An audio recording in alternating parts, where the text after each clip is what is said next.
Assalamualaikum warahmatullahi wabarakatuh. Saya Rina Kusuma Dewi, mahasiswi Tadris IPS UIN Sayyid Ali Rahmatullah Tulungagung. Video ini merupakan media pembelajar IPS untuk menambah pemahaman peserta didik dari materi ekonomi yaitu kelangkaan.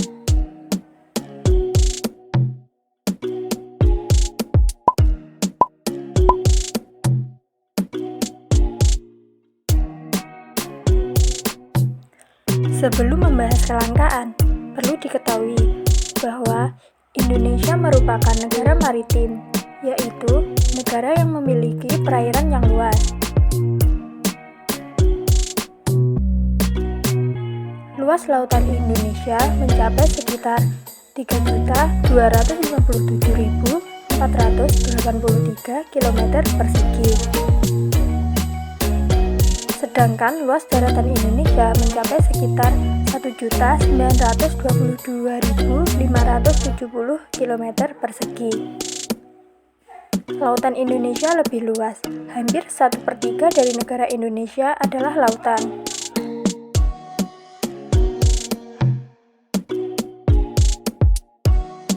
Pengaruh kondisi geografis Indonesia diantaranya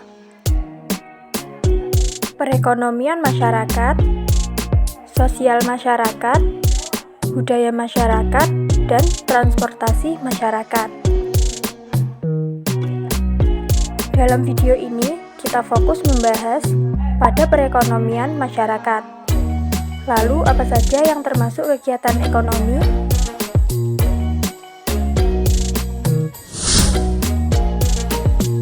Dalam kehidupan sehari-hari, kita tidak lepas dari kegiatan ekonomi. Atau, tahukah kalian apa yang dimaksud dengan kegiatan ekonomi? Kegiatan ekonomi adalah kegiatan yang dilakukan untuk memenuhi kebutuhan hidup. Tujuan kegiatan ekonomi ini adalah sebagai sarana pemenuhan kebutuhan dan menghasilkan keuntungan bagi manusia.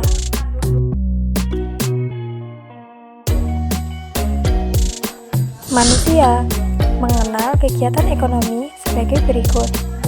Yang pertama, kegiatan produksi, kegiatan distribusi, dan juga kegiatan konsumsi. Yang pertama, kegiatan produksi. Kegiatan produksi adalah kegiatan yang bertujuan menghasilkan atau menambah nilai guna dari barang atau jasa.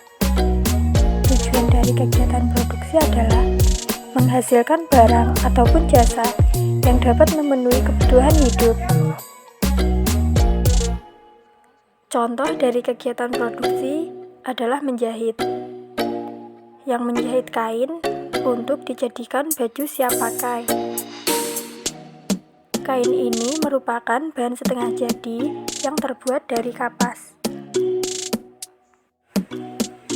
Selanjutnya yaitu kegiatan distribusi. Kegiatan distribusi adalah kegiatan menyalurkan barang dari pihak produsen kepada konsumen. Tujuannya adalah supaya barang atau jasa yang diperlukan dapat tersebar luas kepada konsumen yang membutuhkan. Pelaku dalam kegiatan distribusi disebut sebagai distributor. Dalam kegiatan ekonomi, peranan distribusi sangat penting, sehingga tercapai kesesuaian antara ketersediaan barang dan kebutuhan konsumen. Pelaku distribusi akan menyalurkan barang dari tempat yang jauh ke berbagai agen atau pengecer, baik pasar ataupun toko. Dengan demikian, barang produksi dapat secara luas tersebar di seluruh wilayah. Kegiatan distribusi mencakup pengangkutan barang, pengemasan barang, penjualan kembali barang kepada pedagang pasar atau grosir, pembelian dari produsen, dan penyimpanan di gudang, dan masih banyak lagi. Untuk selanjutnya yaitu kegiatan konsumsi. Kegiatan konsumsi adalah kegiatan menghabiskan atau mengurangi nilai guna barang untuk memenuhi kebutuhan. Tujuannya yaitu untuk memenuhi kebutuhan umat manusia. Pelaku dalam kegiatan konsumsi disebut sebagai konsumen.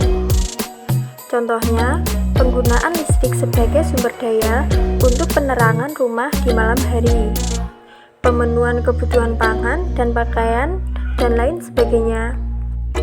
Dan seperti itulah kegiatan ekonomi, dan yang menjadi fokus utama yaitu pada kelangkaan sumber daya alam dalam pemenuhan kebutuhan. Kelangkaan adalah ketidakseimbangan antara kebutuhan dan alat pemuas kebutuhan.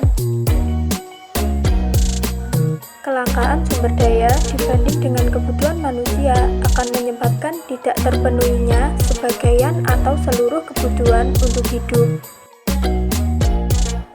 Kelangkaan ini menyebabkan permasalahan terhadap ekonomi manusia. Dalam banyak kasus, penyebab kelangkaan adalah penurunan pasokan yang terkadang tidak terduga. Sebagai contoh, adalah ketika kekeringan terjadi dan air mengering. Dalam kasus lain, kelangkaan disebabkan karena persediaan berkurang secara perlahan. Sebagai contoh, adalah kelangkaan batu bara dan minyak bumi.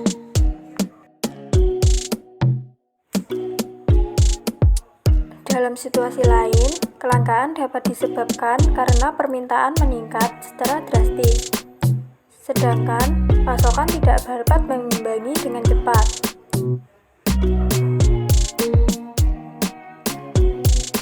Kondisi geografis Indonesia terdiri dari banyak pulau yang kondisi fisiknya beraneka ragam. Hal ini menyebabkan pemenuhan kebutuhan juga tidak sama di setiap daerah. Banyak daerah yang tidak dapat memenuhi kebutuhannya karena tidak adanya sumber daya dan sulitnya akses ke daerah tersebut. Kita sering melihat bahwa terkadang di suatu daerah memiliki sumber daya yang besar, sedangkan di daerah lain hanya memiliki sedikit bahkan tidak ada sama sekali. Sangat jelas bahwa kondisi tersebut menyebabkan kesenjangan ekonomi, karena setiap daerah tidak memiliki akses yang sama ke sumber daya yang dibutuhkan.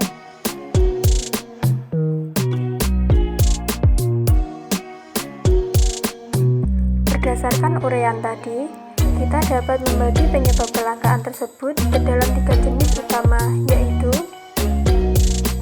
kelangkaan akibat permintaan meningkat. Kelangkaan ini terjadi ketika peningkatan populasi atau peningkatan konsumsi melebihi ketersediaan sumber daya. Kelangkaan akibat kurangnya pasokan. Kelangkaan ini terjadi ketika faktor lingkungan mengurangi ketersediaan sumber daya, seperti kurangnya air selama kekeringan.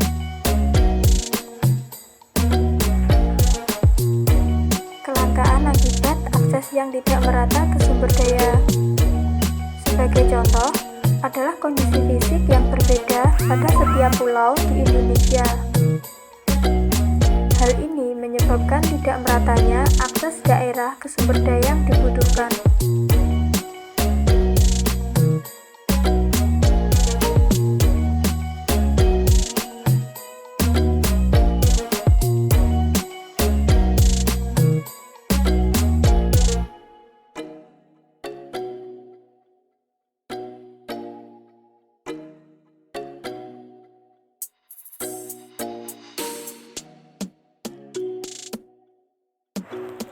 Dan selanjutnya terdapat data fakta mengenai perekonomian yang ada di Indonesia saat ini.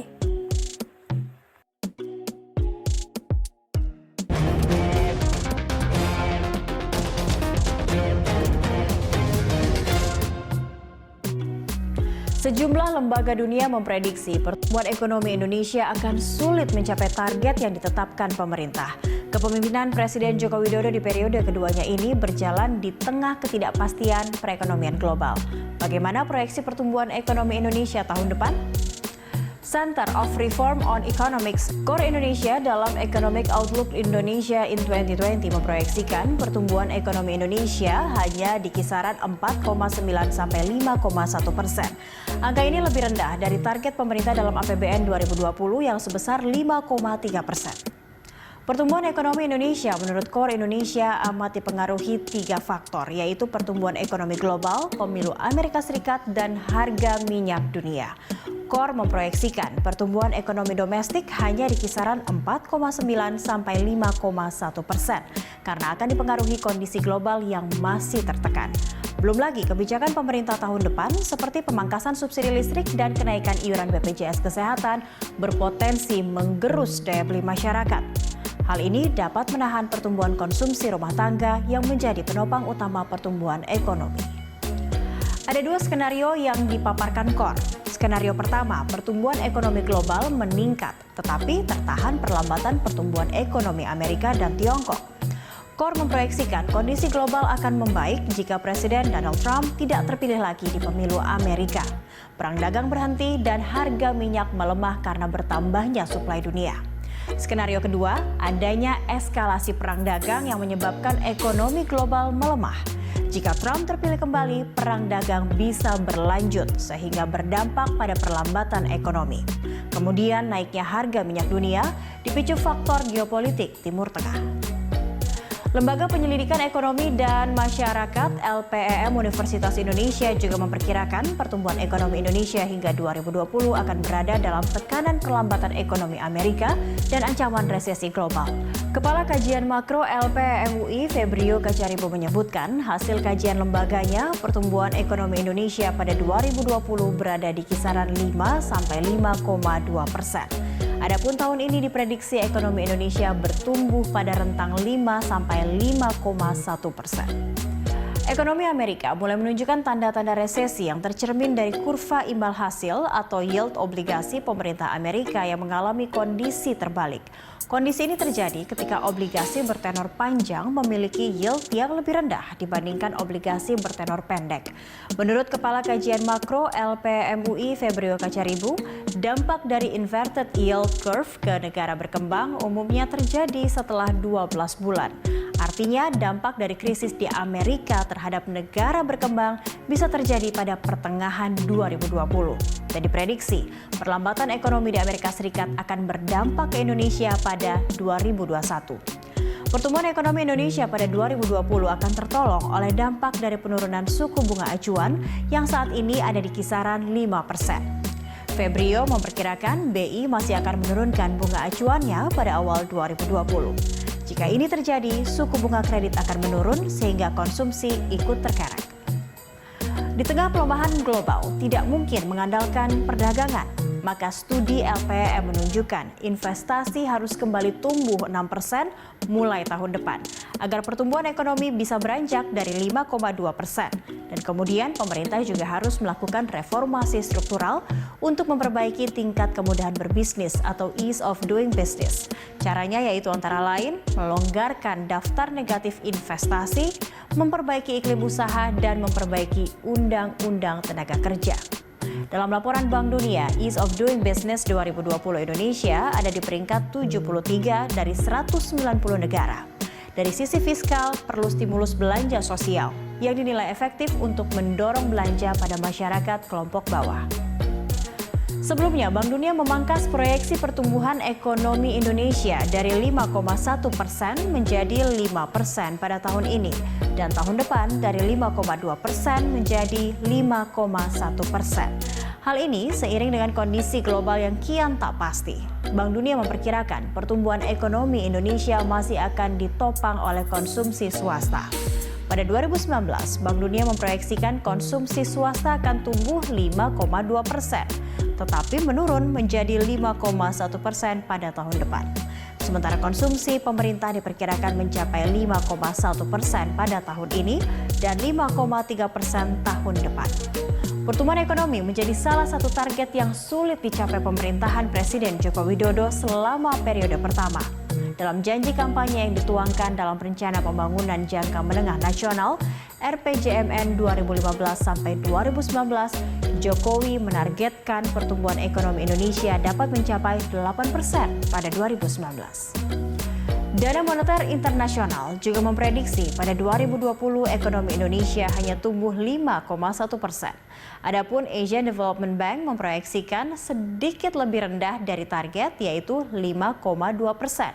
Pertumbuhan terkecil diproyeksikan oleh Organisasi Kerjasama dan Pembangunan Ekonomi atau Organization for Economic Cooperation and Development yang memprediksi pertumbuhan ekonomi Indonesia tahun depan hanya sebesar 5%.